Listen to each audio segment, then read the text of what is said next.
आज सुनिए प्रेमचंद की कहानी सांसारिक प्रेम और देश प्रेम। प्रेमचंद का पहला कहानी संग्रह सोजे वतन। सोजे वतन में यह कहानी संकलित थी।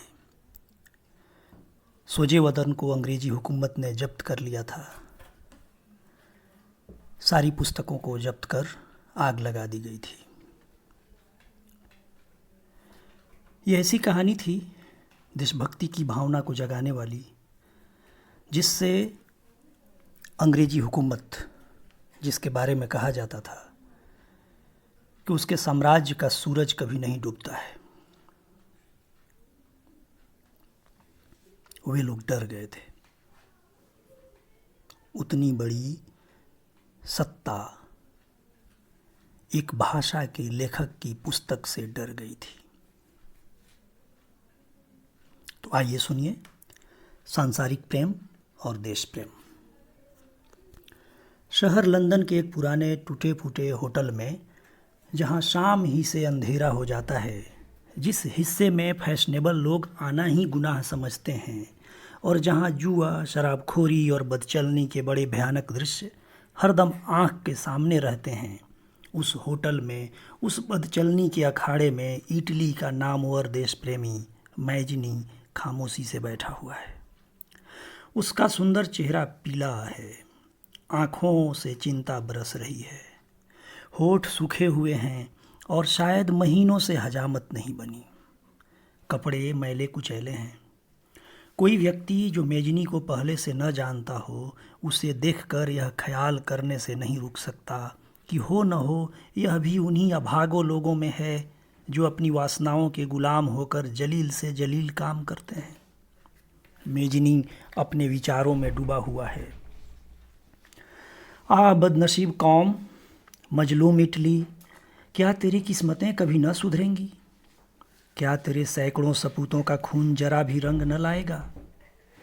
क्या तेरे देश से निकाले हुए हजारों जानिसारों की आहों में जरा भी तासीर नहीं?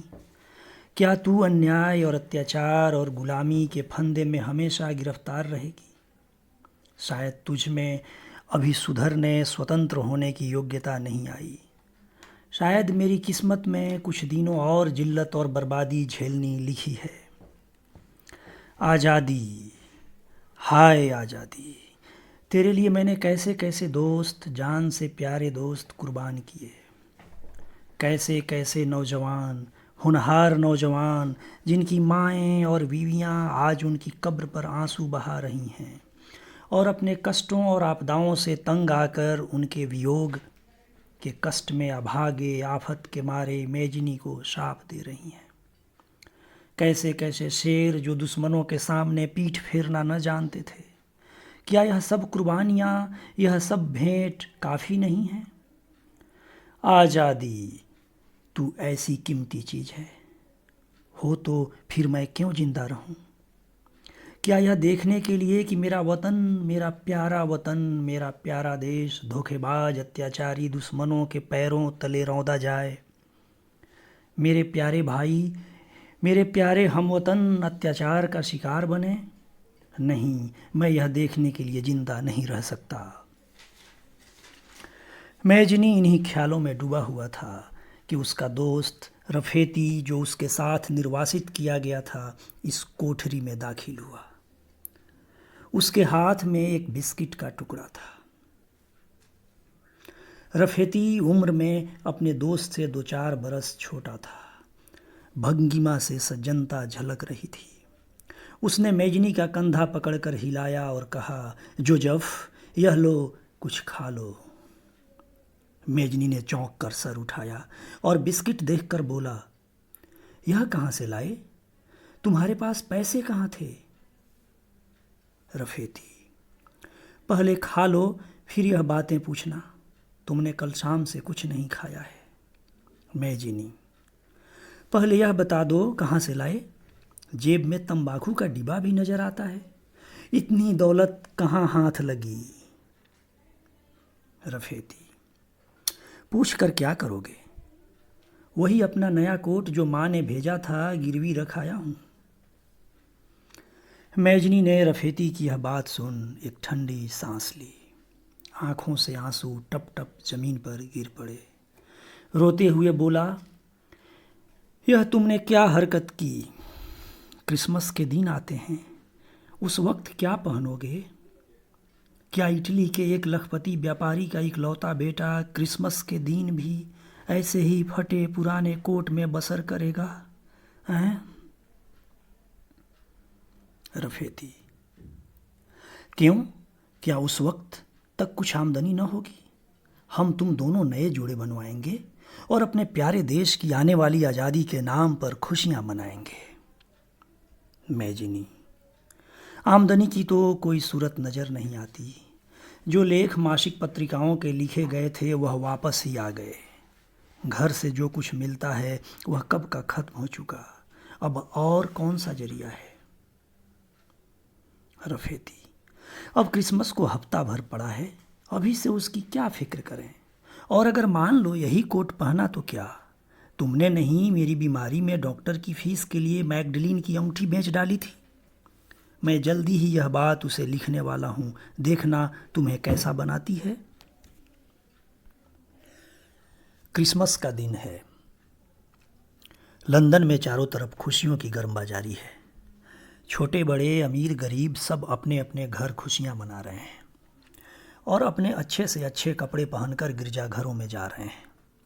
कोई उदास सूरत नज़र नहीं आती। ऐसे वक्त में मैजनी और रफीती दोनों उसी छोटी सी अंधेरी कोठरी में सर झुकाए खामोश बैठे हैं। मैजनी ठंडी आहें भर रहा है और रफीती रह रह कर दरवाजे पर आता है और बदमस्त शराबियों को और दिनों से ज़्यादा बहकते और दीवानेपन की हरकतें करते देखकर अपनी गरीबी और मुहताजी की फिक्र दूर करना चाहता है। अफसोस, इटली का सरताज जिसकी एक ललकार पर हजारों आदमी अपना खून बहाने के लिए तैयार हो जाते थे, आज ऐसा मुहताज हो रहा है कि उसे खाने का ठिकाना नहीं। यहाँ तक कि आज सुबह से उसने एक सिगार भी नहीं पिया। तंबाकू ही दुनिया की वह नेमत थी जिससे वह हाथ नहीं खींच सकता था और वह भी आज उसे नसीब न हुआ। मगर इस वक्त उसे अपनी फिक्र नहीं, रफेती, नौजवान, खुशहाल, खूबसूरत, होनहार रफेती की फिक्र जी पर भारी हो रही है। वह पूछता है कि मुझे क्या हक है कि मैं एक ऐसे आदमी को अपने साथ गरीबी की तकलीफ़ें झेलने पर मजबूर करूं जिसके स्वागत के लिए दुनिया की सब नेमतें बाहें खोली खड़ी हैं। इतने में एक चिट्ठी रस्सा ने पूछा, जोजेफ मैजनी यहाँ कहीं रहता है? अपनी चिट्ठी ले जा। रफेती ने खत ले लिया और खुशी से जोश से उछल कर बोला, जोजेफ, यह लो मैडनी का खत है। मैडलिन का खत। मैजनी ने चौंक कर खत ले लिया और बड़ी बेसब्री से खोला। लिफाफा खोलते ही थोड़े से बातों का एक गुच्छा गिर पड़ा जो मैडलिन ने क्रिसमस के उपहार के रूप में भेजा था। मैजनी ने उस गुच्छे को चूमा और उसे उठाकर अपने सीने की जेब में खोस लिया। खत में लिखा था, माय डियर जोजेफ, यह तुच्छ भेंट स्वीकार करो। भगवान करे तुम्हें 100 क्रिसमस देखने नसीब हों। इस यादगार को हमेशा अपने पास रखना और गरीब मैगडलीन को भूलना मत। मैं और क्या लिखूं? कलेजा मुंह को आ जाता है। हाय जोजेफ, मेरे प्यारे, मेरे स्वामी, मेरे मालिक जोजेफ, तू मुझे कब तक तड़पाएगा? अब जब्त नहीं होता, आंखों में आंसू उमड़ पड़ते हैं। मैं तेरे साथ मुसीबतें झेलूंगी, भूखे मरूंगी, यह सब मुझे गवारा है, मगर तुझसे जुदा रहना गवारा नहीं। तुझे कसम है, तुझे अपने ईमान की कसम है, तुझे अपने वतन की कसम, तुझे मेरी कसम, यहाँ आ जा। यह आँखें तरस रही हैं, कब तुझे देखूंगी। क्रिसमस गरीब है, मुझे क्या, जब तक जिंदा हूँ तेरी हूँ, तुम्हारी मैगडलीन। मैगडलीन का घर स्विट्जरलैंड में था।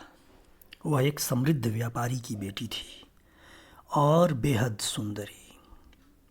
आंतरिक सौंदर्य में भी उसका जोड़ मिलना मुश्किल था। कितने ही अमीर और रईस लोग उसका पागलपन सर में रखते थे, मगर वह किसी को कुछ ख्याल में न लाती थी। मैजनी जब इटली से भागा तो स्विट्जरलैंड में आकर शरण ली। मैगडलीन उस वक्त भोली भाली जवानी की गोद में खेल रही थी। मैजनी की हिम्मत और कुर्बानियों की तारीफें पहले ही सुन चुकी थी। कभी कभी अपनी माँ के साथ उसके यहाँ आने लगी और आपस का मिलना जुलना जैसे जैसे बढ़ा और मैजनी के भीतरी सौंदर्य का ज्यों ज्यों उसके दिल पर गहरा असर होता गया, उसकी मोहब्बत उसके दिल में पक्की होती गई। यहाँ तक कि उसने एक दिन खुद लाज शर्म को किनारे रखकर मैजनी के पैरों पर सिर रख दिया और कहा, मुझे अपनी सेवा में स्वीकार कर लीजिए। मैजनी पर भी उस वक्त जवानी छाई हुई थी। देश की चिंताओं ने अभी दिल को ठंडा नहीं किया था। जवानी की पुरजोश उम्मीदें दिल में लहरें मार रही थीं, मगर उसने संकल्प कर लिया था कि मैं देश और जाति पर अपने को न्यौछावर कर दूंगा, और इस संकल्प पर कायम रहा। एक ऐसी सुंदर युवती के नाजुक नाजुक होठों से ऐसी दरख्वास्त सुनकर रद्द कर देना मैजनी ही जैसे संकल्प के पक्के हियाव के पूरे आदमी का काम था। मैंडलिन भीगी भीगी आंखें लिए उठी, मगर निराश न हुई थी। इस असफलता ने उसके दिल में प्रेम की आग और भी तेज कर दी, और गोया आज मैजनी को स्विट्जरलैंड छोड़े कई साल गुजरे, मगर वफादार मैगडलिन अभी तक मैजनी को नहीं भूली। दिनों के साथ उसकी मोहब्बत और भी गाढ़ी और सच्ची होती जाती है। मैजनी खत पढ़ चुका तो एक लंबी आह भरकर रफेती से बोला, देखा मैगडलिन क्या कहती है। रफेती उस गरीब की जान लेकर दम लोगे। मैजनी फिर ख्याल में डूबा। मैगडलिन, तू नौजवान है, सुंदर है, भगवान ने तुझे अकुत दौलत दी है, तू क्यों एक गरीब दुखियारे कंगाल फक्कड़ प्रदेश में मारे मारे फिरने वाले आदमी के पीछे अपनी जिंदगी मिट्टी में मिला रही है। मुझ जैसा मायूस आफत का मारा हुआ आदमी तुझे क्यों कर खुश रह सकेगा। क्या मैं तुझे खुश रख सकूंगा? नहीं नहीं, मैं ऐसा स्वार्थी नहीं हूँ। दुनिया में बहुत से ऐसे हंसमुख खुशहाल नौजवान हैं जो तुझे खुश रख सकते हैं, जो तेरी पूजा कर सकते हैं। क्यों तुम उनमें से किसी को अपना गुलामी में नहीं ले लेती? मैं तेरे प्रेम, सच्चे नेक और निस्वार्थ प्रेम का आदर करता हूँ, मगर मेरे लिए जिसका दिल देश और जाति पर समर्पित हो चुका है, तू एक प्यारी और हमदर्द बहन के सिवा और कुछ नहीं हो सकती। मुझ में ऐसी क्या खूबी है, ऐसे कौन से गुण हैं जो तुझ जैसी देवी मेरे लिए मुसीबतें झेल रही है। आह मैजनी, कमबख्त मैजनी, तू कहीं का न हुआ। जिनके लिए तूने अपने को न्यौछावर कर दिया वह तेरी सूरत से नफरत करते हैं। जो तेरे हमदर्द हैं वह समझते हैं कि तू सपने देख रहा है। इन ख्यालों से बेबस होकर मैजनी ने कलम दवात निकाली और मैगडलिन को खत लिखना शुरू किया। प्यारी मैगडलिन, तुम्हारा खत उस अनमोल तोहफा के साथ आया। मैं तुम्हारा हृदय से कृतज्ञ हूँ कि तुमने मुझ जैसे बेकस और बेबस आदमी को इस भेंट के काबिल समझा। मैं उसकी हमेशा कद्र करूँगा। यह मेरे पास हमेशा एक सच्चे निस्वार्थ और अमर प्रेम की स्मृति के रूप में रहेगी, और जिस वक्त यह मिट्टी का शरीर कब्र की गोद में जाएगा, मेरी आखिरी वसीयत यह होगी कि यह यादगार मेरे जनाजे के साथ दफन कर दी जाए। मैं शायद खुद उस ताकत का अंदाज़ा नहीं लगा सकता जो मुझे इस ख्याल से मिलती है कि दुनिया में जहाँ चारों तरफ मेरे बारे में बदगुमानियाँ फैल रही हैं, कम से कम एक ऐसी नेक औरत है जो मेरी नीयत की सफाई और मेरी बुराइयों से पाक कोशिशों पर सच्ची निष्ठा रखती है। और शायद तुम्हारी हमदर्दी का यकीन है कि मैं ज़िंदगी की ऐसी कठिन परीक्षाओं में सफल होता जाता हूँ। मगर प्यारी बहन, मुझे कोई तकलीफ़ नहीं है। तुम मेरी तकलीफ़ों के ख्याल से अपना दिल मत दुखाना। मैं बहुत आराम से हूँ। तुम्हारे प्रेम जैसी अक्षय निधि पाकर भी अगर मैं कुछ थोड़े से शारीरिक कष्टों का रोना रोऊं तो मुझ जैसा अभागा आदमी दुनिया में कौन होगा। मैंने सुना है तुम्हारी सेहत रोज बरोज गिरती जाती है। मेरा जी बेख्तियार चाहता है कि तुझे देखूं। काश मैं आज़ाद होता, काश मेरा दिल इस काबिल होता कि तुझे भेंट चढ़ा सकता, मगर एक पजमुर्दा उदास दिल तेरे काबिल नहीं। मैगडलिन, खुदा के वास्ते अपनी सेहत का ख्याल रखो। मुझे शायद इससे ज़्यादा किसी और बात की तकलीफ़ न होगी कि प्यारी मैगडलिन तकलीफ़ में है और मेरे लिए। तेरा पाकीज़ा चेहरा इस वक्त निगाहों के सामने है। मेगा, देखो मुझसे नाराज़ न हो। खुदा की कसम मैं तुम्हारे काबिल नहीं। आज क्रिसमस का दिन है, तुम्हें क्या तोहफ़ा भेजूं। खुदा तुम पर हमेशा अपनी बेइंतहा बरकतों का साया रखे। अपनी माँ को मेरी तरफ से सलाम कहना। तुम लोगों को देखने की इच्छा है, देखें कब तक पूरी होती है। तेरा जोजेफ। इस वाक़ये के बाद बहुत दिन गुजर गए। जोजेफ मैजनी फिर इटली पहुंचा और रोम में पहली बार जनता के राज्य का ऐलान किया गया। 3 आदमी राज्य की व्यवस्था के लिए निर्वाचन किए गए। मैजनी भी उनमें से एक था। मगर थोड़े ही दिनों में फ्रांस की ज्यादतियों और पिडमांट के बादशाह की दगाबाजियों की बदौलत इस जनता के राज का खात्मा हो गया और उसके कर्मचारी और मंत्री अपनी जानें लेकर भाग निकले। मैजनी अपने विश्वसनीय मित्रों की दगाबाजी और मौका परस्ती पर पेचोताब खाता हुआ खस्ताहाल और परेशान रोम की गलियों की खाक छानता फिरता था। उसका यह सपना कि रोम को मैं ज़रूर एक दिन जनता के राज का केंद्र बनाकर छोड़ूंगा पूरा होकर फिर तितर बितर हो गया। दोपहर का वक्त था। धूप से परेशान होकर वह एक पेड़ की छाया में जरा दम लेने के लिए ठहर गया कि सामने से एक लेडी आती हुई दिखाई दी। उसका चेहरा पीला था, कपड़े बिल्कुल सफ़ेद और सादा, उम्र 30 साल से ज़्यादा। मैजनी आत्मविस्मृति की दशा में था कि यह स्त्री प्रेम से व्यग्र होकर उसके गले लिपट गई। मैजनी ने चौंक कर देखा, बोला, प्यारी मैगडलिन, तुम हो? यह कहते कहते उसकी आंखें भीग गई। मैगडलिन ने रोकर कहा, जोजेफ, और मुंह से कुछ न निकला। दोनों खामोश कई मिनट तक रोते रहे। आखिर मैजनी बोला, तुम यहाँ कब आई मेगा? मैगडलिन, मैं यहाँ कई महीने से हूँ, मगर तुमसे मिलने की कोई सूरत न निकलती थी। तुम्हें काम काज में डूबा हुआ देखकर और यह समझकर कि अब तुम्हें मुझ जैसी औरत की हमदर्दी की ज़रूरत बाकी नहीं रही, तुमसे मिलने की कोई ज़रूरत न देखती थी। क्यों जोजेफ? यह क्या कारण है कि अक्सर लोग तुम्हारी बुराई किया करते हैं? क्या वह अंधे हैं? क्या भगवान ने उन्हें आंखें नहीं दी? जोजेफ, मेगा, शायद वह लोग सच कहते होंगे।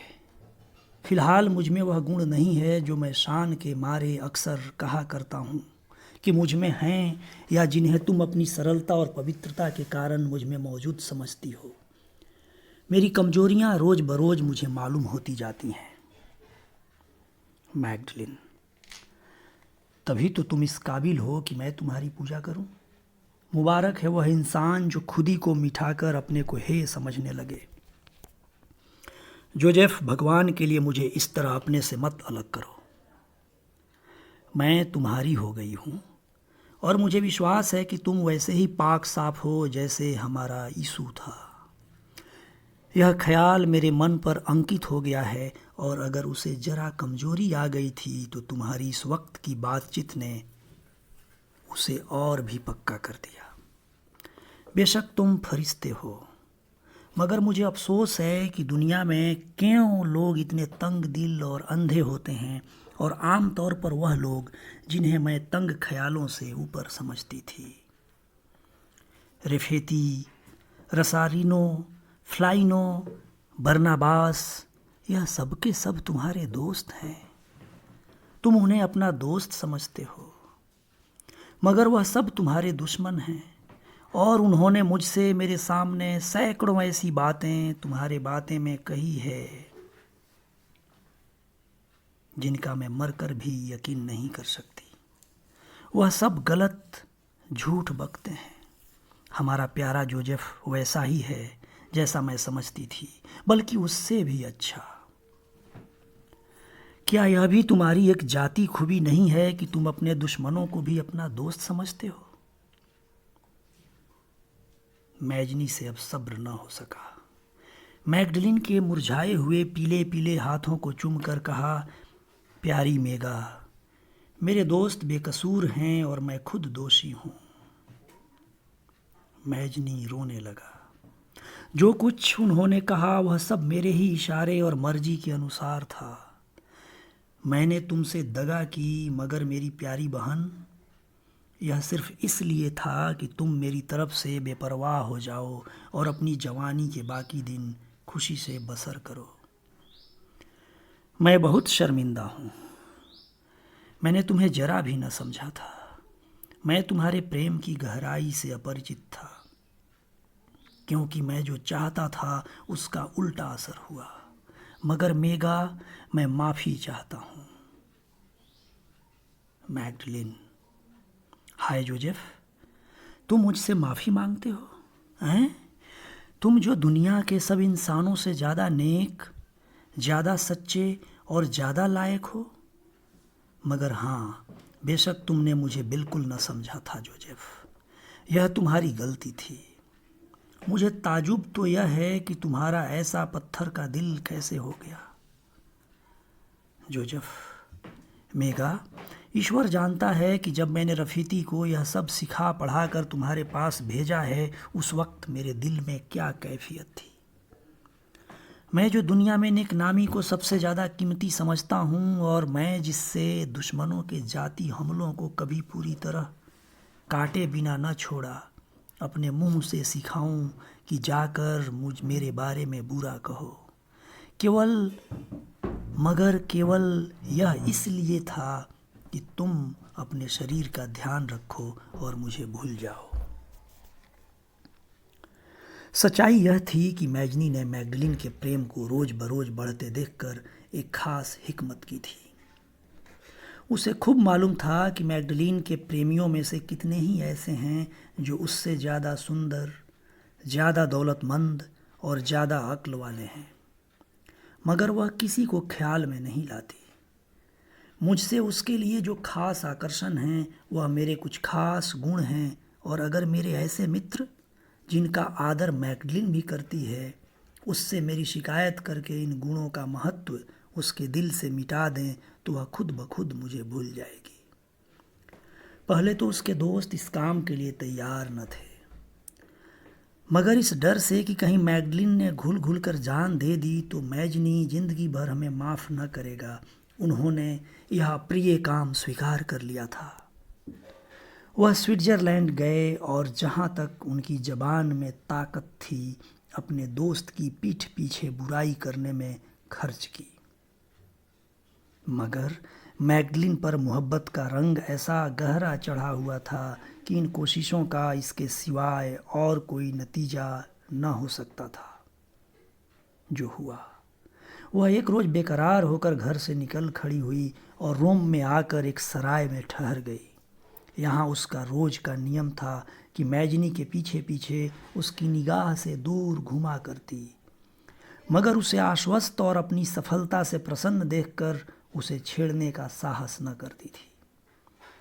आखिरकार जब फिर उस पर असफलताओं का वार हुआ और वह फिर दुनिया में बेकस और बेबस हो गया, तो मैगडलिन ने समझा अब इसको किसी हमदर्द की ज़रूरत है।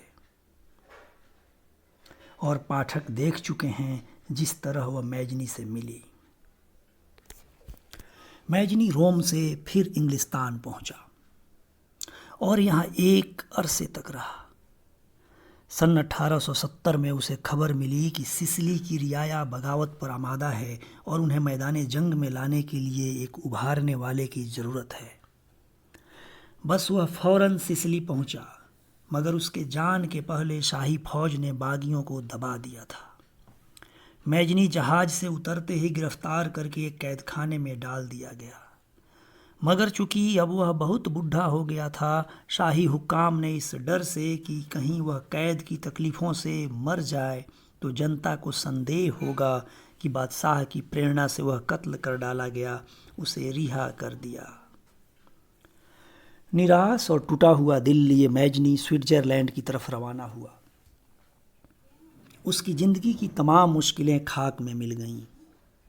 इसमें शक नहीं कि इटली के एकताबद्ध हो जाने के दिन बहुत पास आ गए थे, मगर उसकी हुकूमत की हालत उससे हरगिज बेहतर न थी जैसी ऑस्ट्रिया या नेपल्स के शासनकाल में।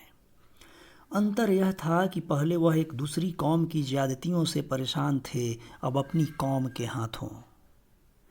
इन निरंतर असफलताओं ने दृढ़वर्ती मैजनी के दिल में यह ख्याल पैदा किया कि शायद जनता की राजनीतिक शिक्षा इस हद तक नहीं हुई कि वह अपने लिए एक प्रजातांत्रिक शासन व्यवस्था की बुनियाद डाल सके, और इसी नीयत से वह स्विट्जरलैंड जा रहा था कि वहाँ से एक ज़बरदस्त कौमी अखबार निकाले, क्योंकि इटली में उसे अपने विचारों को फैलाने की इजाज़त न थी।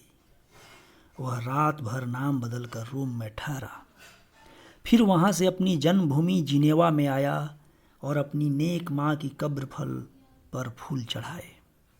इसके बाद स्विट्जरलैंड की तरफ चला और साल भर तक कुछ विश्वसनीय मित्रों की सहायता से अखबार निकालता रहा, मगर निरंतर चिंता और कष्टों ने उसे बिल्कुल कमज़ोर कर दिया था।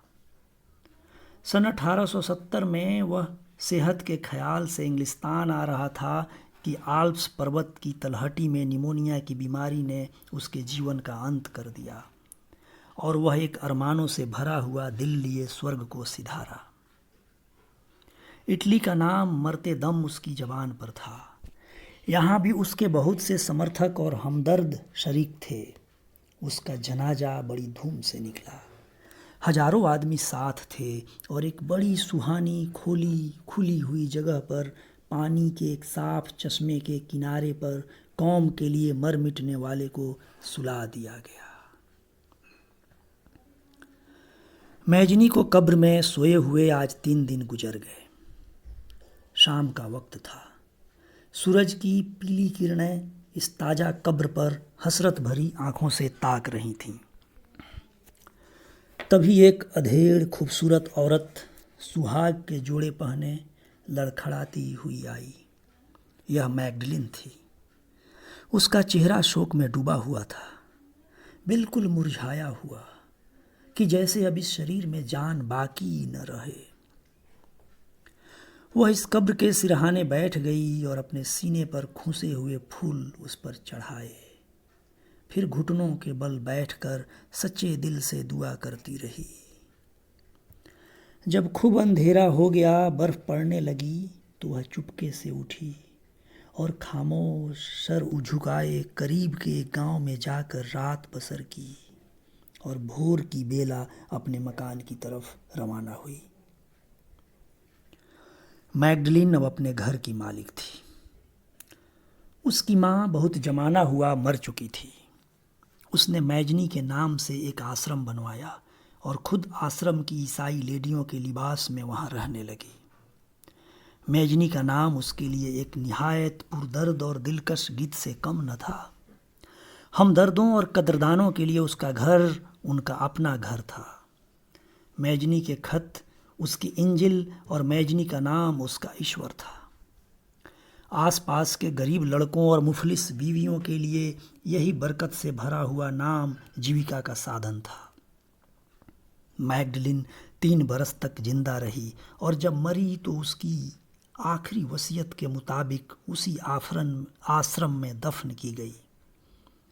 उसका प्रेम मामूली प्रेम न था, एक पवित्र और निष्कलंक भाव था, और वह हमको उन प्रेम रस में डूबी हुई गोपियों की याद दिलाता है जो श्री कृष्ण के प्रेम वृंदावन की कुंजों और गलियों में मंडराया करती थीं, जो उससे मिले होने पर भी उससे अलग थीं और जिनके दिलों में प्रेम के सिवा और किसी चीज़ की जगह न थी।